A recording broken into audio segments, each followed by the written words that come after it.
A Raisin in the Sun is a play written by Lorraine Hansberry. The play is about a family from a fictional neighborhood in Chicago known as Clybourne Park.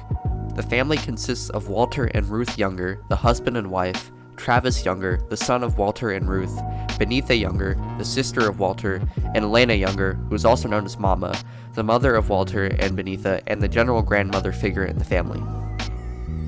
At the beginning of the story, Mama's husband has recently passed away and is waiting for a life insurance check containing $10,000. Walter, an almost crazed alcohol obsessive, wishes to use the money to invest in a liquor store, but Mama is morally objected to this.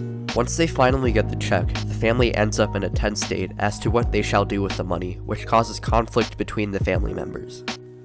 A Raisin in the Sun accentuates the struggle that African American families faced during a vast majority of the 20th century. Although the pivotal Brown v. Board of Education case, where public schools started to become desegregated, occurred just 5 years before the play's debut in 1959, segregation and overall prejudice towards minorities was still a large and widespread problem.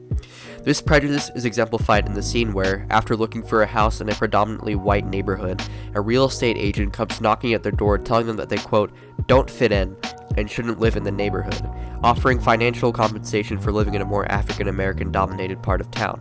The play offers a look into the life of an African American family in the 1950s, showing each struggle and all the hardship they endured in intense detail. The perspective shown in the book is a shock to the reader because of the detail that Hansberry provides, showing the family's inner conflicts and also their struggle to find footing in a world that seems completely against them. Reading this book from a more modern perspective just shows how hard it must have been to live in that type of climate as a minority.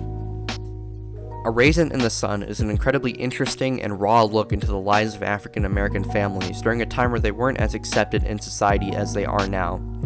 I would recommend this book to anyone interested in the history of African Americans and really to anyone willing to accept a new perspective. This play made a profound impact on me and potentially anyone who ends up reading it by showing me the gritty details of what it was like to be a minority during those times. It made me feel quite grateful to be living in a time where racism isn't quite as common. I strongly recommend everyone read this book because of its innovative perspective on 50s America and showing the unembellished aspects of being a minority in America during the mid-1900s.